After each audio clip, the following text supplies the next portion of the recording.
Brilliance Audio. Crash Site by Rachel Grant. Performed by Eva Kaminsky, A.T. Chandler, and Nicola Lambo.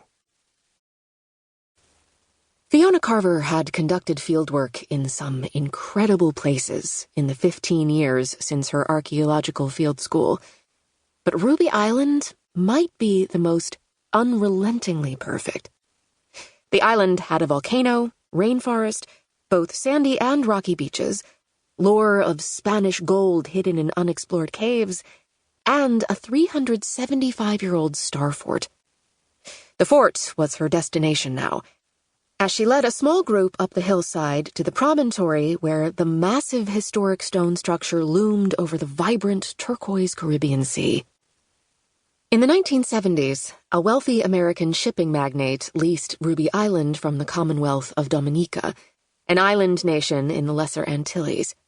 The lease had a few years before it was up for renewal, and the leaseholder's grandson, Jude Reynolds, was eager to show Dominica he was a good steward for the land and secure another 50-year contract.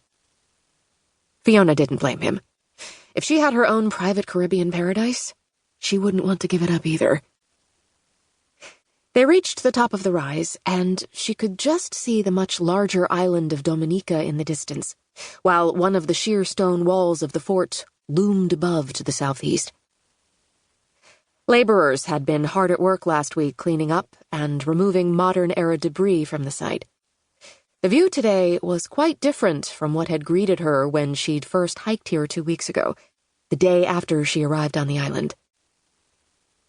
Dr. Isaac Finch, a retired archaeologist, and the world's foremost expert on Dominican history from post-Columbian contact to the present, let out a low whistle at the site. "It's nice to see the Reynolds family is finally doing something to clean up Fort Domingo. Last time I was here, it was still littered with garbage from the storage structures that were put up in the 60s, and then taken out by Hurricane Dean in 2007. They never should have built so close to the fort in the first place. Leaving the collapsed building to rust and rot was insult to injury." Fiona could only nod in agreement, glad the remaining built environment on the island, a luxurious estate that included a large mansion, servant bungalows, a solar and wind power station, a small runway, plus several outbuildings related to the fleet of boats and fuel dock the estate required, was confined to the opposite end of the island. Ruby Island's previous leaseholder had built too close to the historic fort, which could have had something to do with the man losing the lease in favor of the Reynolds family a decade later. Her co-worker, Chad Baylor, responded to Finch's valid complaint. "I assure you, Dr. Finch, Jude is not his grandfather or father. He was equally horrified by the state of the fort when he inherited. Clearing out the debris before the film crew arrives was his top priority." As he spoke, her satellite phone buzzed with an incoming text. "Jude. Helicopter ETA in 10 minutes. Are you at the fort yet? Fiona. Just reached the flat below." She looked out over the water, toward Dominica, but didn't see the helicopter. She turned to the group.